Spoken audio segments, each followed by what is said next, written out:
کارودان هم بردوماهیک بریارا دادگاه پیداچونا هرمه و سپاندنا سزای 6 سالم سرزیندانین بادینان داد برده آمن.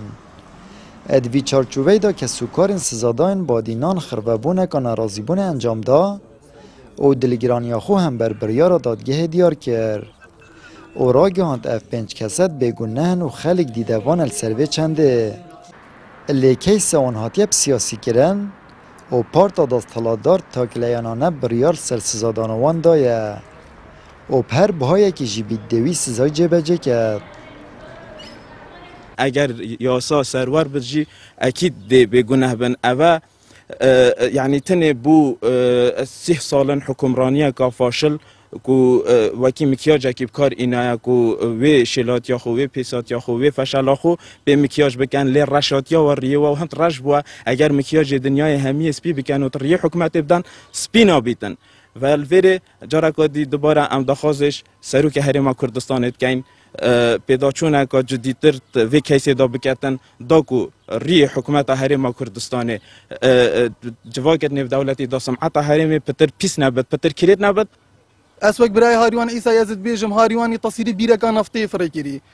اری باشا چه چید بتن از گندالیه که اشکراکم 6 ساله به مس زادان ای باشا پاوی او گندالیه کیری هاریوان دیف چوی کشف کیری پاکا اول کی وانو که اری باشا هاریوان به هلان چی تو مدبارکا هلان چی اول دو یال پشتا گوی حمیه یال پیش جاوید حمیه چطور ایتن کانه او اری باشا کنگ تاوان ایاس کرم بنیا سینما لاشوانی و هاریوانی و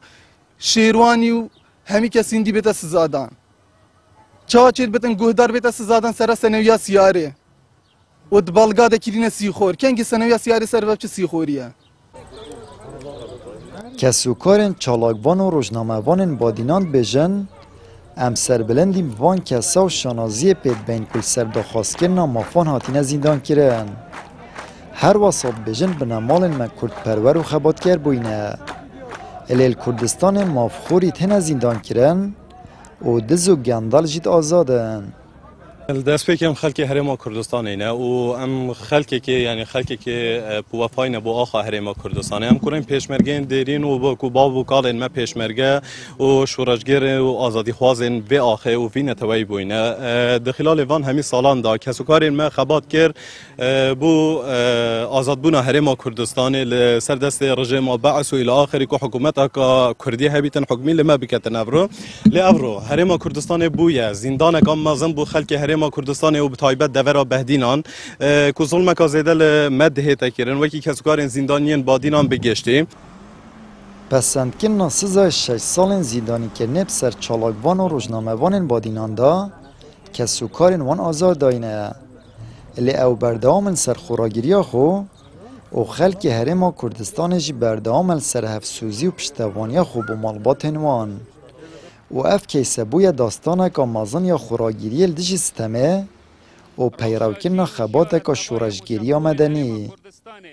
آمد بریفکانه کنال آسمانی پیام دهوک